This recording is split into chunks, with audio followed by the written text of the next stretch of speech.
right, Maddi, and welcome to the Open Heart Productions podcast with Dru and my buddy Mitch here, the director. This is episode number 8, and we're here with Kevin Dodd, Mr. Jonas Myers, Mr. Mike Myers. Not the Mike Myers, but a Mike Myers. From the reality series Rednecks for Hire. And I guess what we're going to do is kind of get to know the guys a little bit, see what their experience was working with old Mitch here. And they were also in the Bogman movie, our first movie in the BCU series. So that's kind of exciting to us to find out how y'all got killed by the Bogman. No more screaming. I'm not going to scream no more. So, guys, I first of all, I want to say that this is the first time that the three of us have been together in the same room since the show ended, right? Yep. Like, so 2019. So it's been almost, 7 years? 7 years. 7 years. So let's dive into the Redneck for Hire show because I was not there at the very beginning. I got brought in later. So y'all tell us about how the start of Rednecks for Hire got off the ground. Make sure you point the mic at your face. Well, that would be because I was brought in late too. You were there at the beginning. Yeah, you. Mike was there from the beginning. Yeah, from the beginning there. Me and David we worked on rent houses. Well, he worked for another guy, and I worked for a whole other guy. Well, we got to talking about throwing a show together. Because David had done the Trailer Kings Yeah, he had done pilot, the Trailer Kings. And which I had worked on. Yeah, he talked to me about it, and then we got to talking about, well, we didn't have a name for it at first. We were talking about, he knew I caught critters out of people's houses and done a lot of stuff for people, getting animals and stuff already. So we thought about putting a show together, and I got a hold of my friend of mine, before I got Kevin. Well, then he passed away. So I told him, I got another friend that I can get. So that's when I went and got Kevin, and then we kind of started talking about it and got Jonas and just went from there. So, Kevin, grab the mic and tell us your feelings whenever Mike first hit you up to do the show. I thought it'd be a pretty cool thing to do, especially at church oriented. Just a group of guys from the same church. I wasn't looking at it no other way. And plus, they needed a bunch of guns and an Argo to do a swap for the very first time. You were the gun and equipment guy the whole show. So, Jonas, tell us how you figured in on this. I really didn't have a choice. My dad brought me in on it, doing the things that we've always done, catching critters, blowing up beaver dams, and now we had the actual material to use, and then we just had a camera involved. And you were a little bitty old. I was young. A lot of it really changed since then. Yeah. I've gotten better looking, as you can see. You were 5 foot something. I was 5 foot something then, and now I'm 6 foot plus. Taller than your daddy now. Yeah. But it was fun. I didn't get to really do much because, again, I was a lot younger then. But like I said, we just got to do the same things we always did, just now on camera and with more equipment, and got to go on bigger adventures. Yeah. Wait, make sure you point the mic at you. All right. So I was not there because I remember how I got involved. I was on tour with Green Jello, the band from the 90s that had the Three Little Pigs song. And David hit me up because I'd worked on the Trailer Kings episode with him. And he was like, hey, Mitch, we've got this show. And we've got about 6 episodes shot and in the can. Can you edit them together, for me? I'm like, hell yeah, sure. And he was like, we'll pay you X amount of dollars because we're trying to get this on, the CW and the local, KNOE affiliates. And all right, cool. And so whenever I come back home from that tour, David just shows up at my house with about 6 SD cards and just hands them to me. Like, no script, no paperwork. And it's like, here you go. It's about 6 episodes. Good luck. And so I went in there and started working on it. And this was, y'all's first shoots. I think there was some critter thing that y'all done. There was a tree blowing up that y'all did. There was some jar flies that y'all were doing. We had to get the... what was it, a bulldozer that was stuck? What was stuck to off that Argo? It was a camper. Camper. It was a camper, yeah. So all that stuff was on there, but as I started going through all of the SD cards, my heart dropped, and I started getting sick to my stomach because David, or whoever the camera person was, had left it on autofocus, so nothing was in focus. Nothing that y'all had done during that, except for the fireflies. Yeah. And a couple, we used some of the tree explosions that were out of focus because, like, it's still so good, we got to use something, you know. But I remember telling David, I'm like, David, who was camera guy? He goes, oh, just my buddy Jeffro or whoever he had. I'm like, bro, dude, you need to let me get my guys out there and let them follow with Sharky and Chris Tomberlin and Stephen Norrid. And once he said okay to that, then I went from just being just the editor to now I'm the producer of the show. And real quick, just between all y'all, what did any of y'all know about doing a show before this? Nada. Didn't know nothing about it. Well, neither did David. No. I mean, honestly, nobody had real experience in this. Like I said, we just took the thing that we do every other day or every other weekend and just decided to put it on camera. And that's great. And me and David went to some store and bought a camera. I didn't know. That's right. I didn't know nothing about no camera or what the camera was besides take pictures, you know. But we went to this. And that camera was not in focus one time. No. And you may or may not have overpaid by a good chunk of change for this said camera. But real quick, all right, so once, like, because after, this is actually the birth of Open Heart Productions, Rednecks for Hire, because once David said that he needed all this stuff, I'm like, and I'm going to be your producer, I realized that I had to open up an LLC. So that was the official birth of Open Heart Productions for the first season of Rednecks for Hire. So, I mean, regardless of anything else that happened, like, you know, that was the genesis of everything that we're doing now was thanks to y'all. So I want to say thank y'all. Even though I know, Kevin, whenever I asked you to do this, you had said, why would you want to talk about the worst thing you had ever done in your life? But the thing is, this is the honest to God truth. This is all the movies that we have done in the BCU. I would not be able to do those movies the way I've done them had I not learned all those chaos manipulation tactics from Rednecks for Hire. Everything's a learning process. Nothing like y'all. So there was no scripts. There was no production meetings. There was no prep or planning. It was just show up, we got a job, and we're going to film it. And that was part of the reason why I was drawn to it, because it was actual, real reality. And a reality show landscape where everything was scripted. Y'all were actually genuine.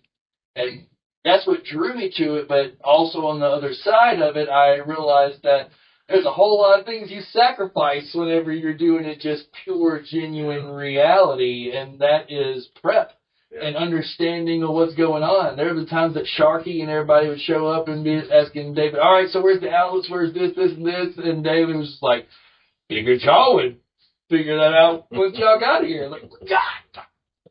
But, my big question that I wanted to get y'all to talk about, especially that first season that we did, because that first season really was a whole lot of fun. Like, I think out of all of the seasons, that first season was just, it was so much fun. Talk to me what it was like working with the crew, Sharky and Chris and Steven, as y'all went up there and did y'all's episodes. I mean, Y'all take this. Here. Get at the mic. I didn't think nothing about it. I mean, I just, they were watching us and we're doing our thing. Yeah, I mean, we had a great time with the guys. Yeah. I told Kevin, I said, boy, they sure dress different than what we do. I mean, they had these funny little hats on, you know. They just wasn't prepared for the stuff that we were going to go through.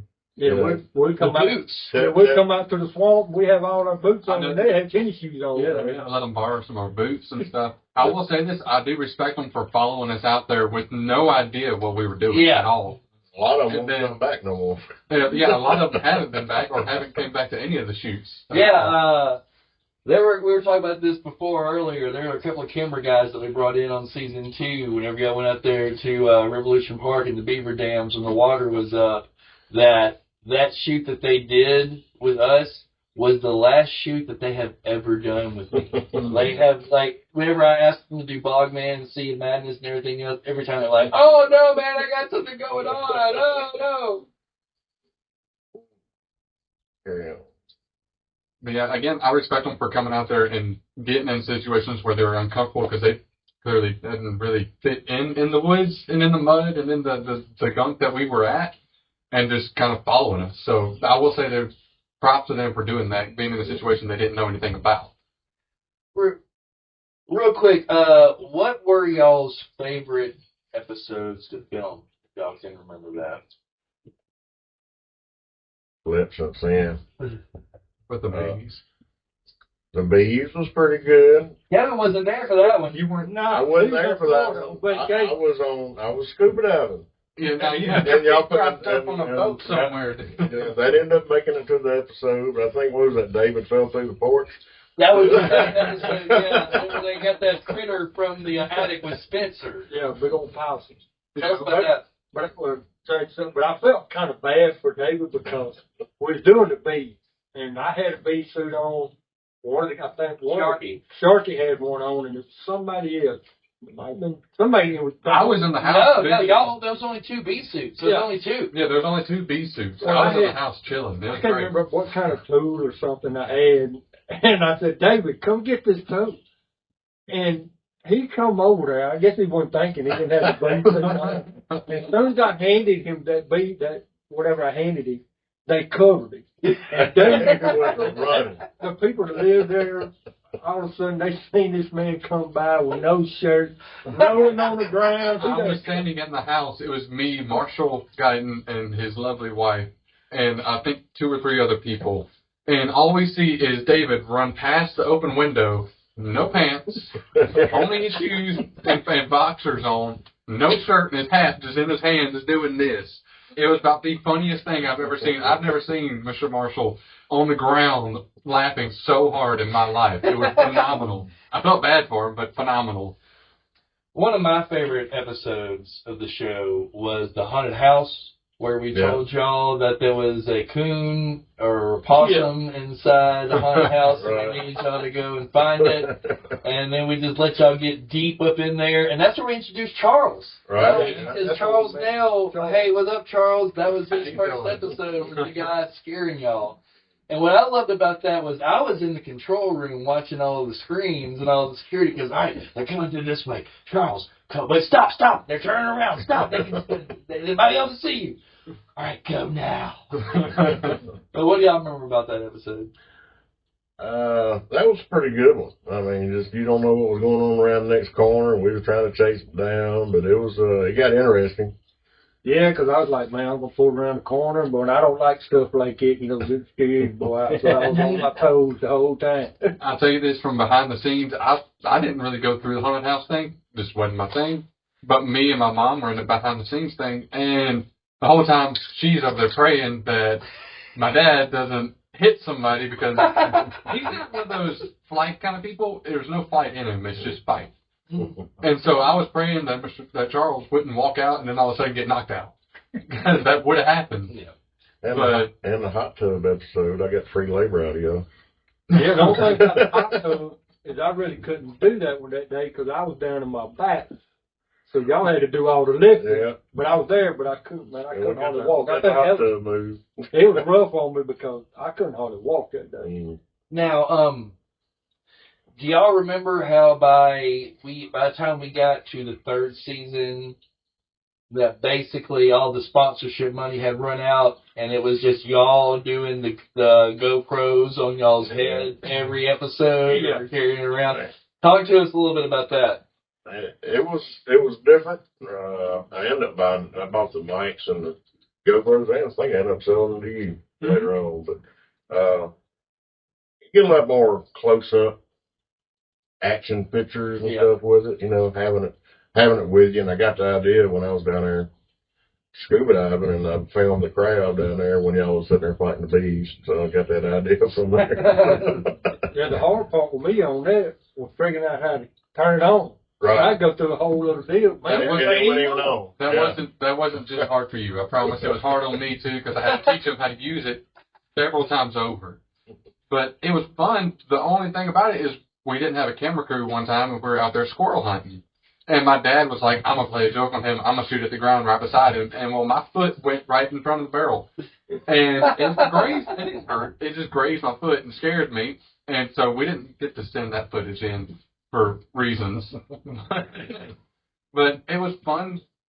I guess it was more exciting for us because we're like, hey, we actually get to do something else besides be ourselves. Yeah.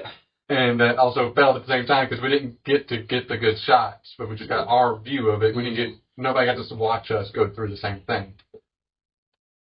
You know, Which does kind of make a difference if there's an outside camera getting an outside angle as the rest of y'all. That's why I thought that season 2 worked so well, because season 2 was kind of a hodgepodge. Yeah. Season 2 we had the external cameras and we still had y'all doing GoPros. You get both perspectives. Yeah. You get our perspective from what we're seeing, and then you get y'all seeing us do the same thing. Which was interesting for me on the editor side, because I got to jump between all that, because every single time David would show up with SD cards, I just remember sitting there spending a full day just watching everything, making notes where's the story here? What's the story? What questions can I ask? Make sure the footage is of the same exact thing. Y'all would go and film something, and then after y'all would film it, and after I got it, I would call y'all back, come to my back porch, and we would do the interviews. And getting anything from Kevin was like getting blood from a stone. Right there. I'm going to say this. You did open up a lot. Around the second season, you started getting comfortable. He understood the program. He understood it, and then I believe it was just because y'all's chemistry was already built, and then you got comfortable with that, and then it just became a thing to do. It became habit. It's kind of hard to understand what we're talking about, but I'll say go to YouTube, find Rednecks for Hire, the number 4, and you'll see the episode. You'll see what we're talking about. And that's the thing. The Rednecks for Hire YouTube still exists to this day, so that anybody that searches Rednecks for Hire, you can find the channel, and all of these episodes for all 3 seasons are all on that. So please go check it out, because it was a whole lot of fun to make. It was a whole lot of stress. I lost more hair, but it was overall even the uncomfortable and the stressful parts. It's still. I learned so much from working with y'all and doing the shoots and editing. I have a saying that I feel like I really am the fastest editor in the West. Ain't nobody taught me on my speed, and the only reason I am that good is because I most days had 5 days to get the footage, edit it together, get y'all's interviews, do the sound, do the music, do the graphics and effects. I remember one time, David was hounding on me about how long it's taking me to do an episode. So he went to because one thing that y'all might not know is the guys from Duck Dynasty are close friends with Mike and everybody else here. So they were around during that time. And David went to them and said, hey, real quick, how long does it take y'all's editor to do an episode of y'all's show? And he goes, editor? We got 5-6 people editing an episode of a show, and it usually takes about 3 weeks. Yeah. And he's like, whoa, well, my editor does an episode in about a week. And he's like, well, whatever you're paying him, it is not enough. Yeah.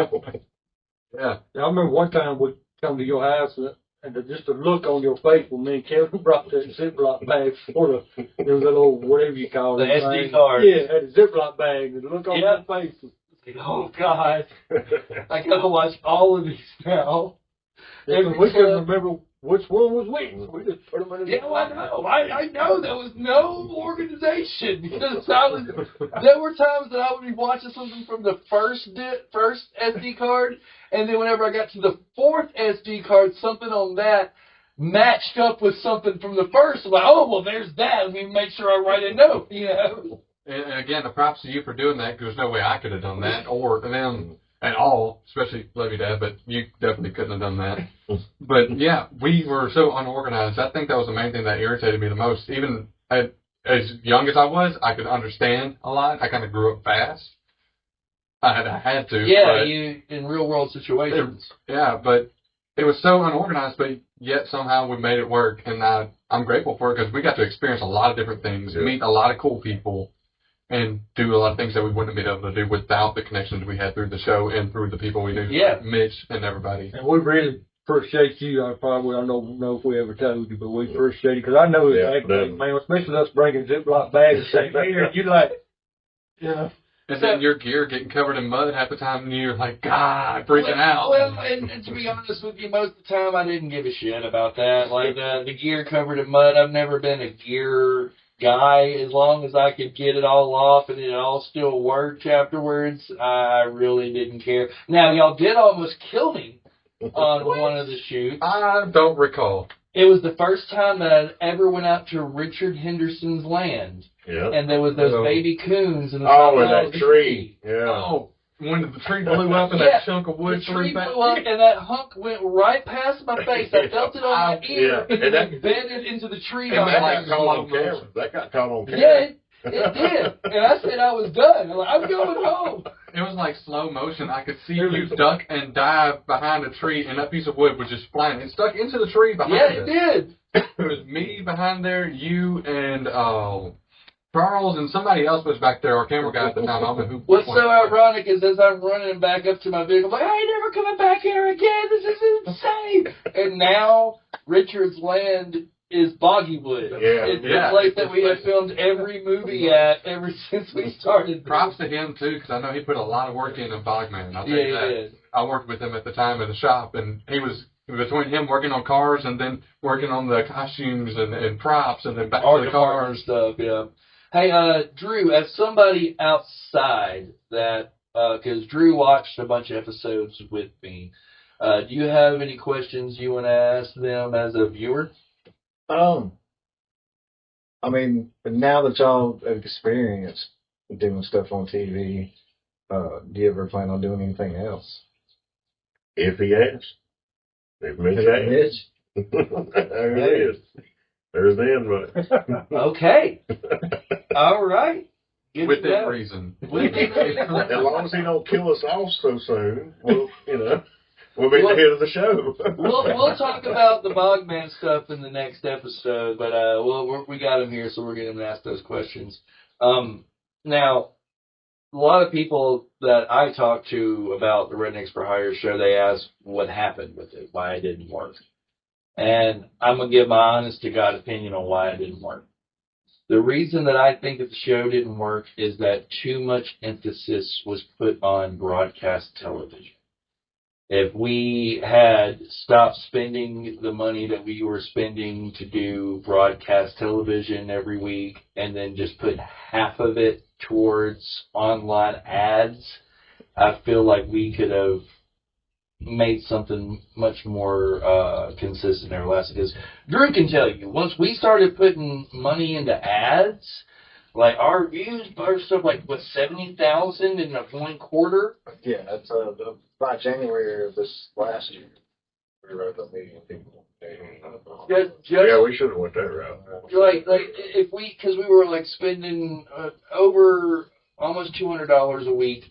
If we had spent just half of that on just internet ads to get people to go watch the show on YouTube, we could have monetized the YouTube. We could have gotten sponsors to throw on, because that was the growth period of YouTube, apparently, because everything was getting bigger, and I think that's what we should have started with. I think we pushed too fast, too far, trying to get it out there on TV. Yeah. Instead, we should have been focusing on, let's start small and try to see if people even want to watch it on YouTube, and then we can go from there. But we didn't know. Yeah. I mean, I tried to say it, but the guy that was in charge of all the decision making was not wanting to let go of television. And David, I love you to death. You're a great dude, and you've done a lot of great stuff, but I just felt like if we had just let public broadcasting go and focused on internet ads, we could still be doing the show right now, like in between the movies. So I guess Bogman, and then what's your ideas on that? See you, Bogman, see you, Maddi. I'm talking about on them being in something else. Well, I mean, So we did spectacularly kill them, and still to this day, like, here's the thing, like, y'all's death in particular, like, we've been reviewed by so many people so far, and for Bogman especially, and they always talk about the Hunter's death being a highlight of the movie because it's so spectacularly bloody and everything that if we are going to bring y'all back, we have to alter y'all's appearances. Don't make him shave. I'll say this: it don't look right. We look a lot alike when he shaves, but it don't look right. What if it's just a mustache? You have to take that up with the missus, my mama. Okay. I'm just throwing this out here because we have a connected universe now. Like, Yeah. I can bring y'all in on other movies that's not in the connected universe. But if y'all want to come back in the BCU, we're gonna have to do something to make y'all look a little He's bit gonna have to different. grow. I got a wig he can wear. Yeah, I don't know. Who's that NBC anchor that whenever you shave, you look like him? Who was that? I saved everything in his first comment he put. I'll think of that guy's name. And I'll As tell soon you. as we're done recording. Yeah, Probably. But go ahead and send this out, Drew. All right, guys, we want to thank y'all for coming out and answering our questions, and we hope to be working with y'all pretty soon. Sounds good. You can check us out on Facebook, TikTok, and on the YouTube channel where we have our other podcasts and our 2 movies that are out right now, and also some extra stuff on there. So go check us out, and we'll see you in the next episode. Doom shot, motherfucker.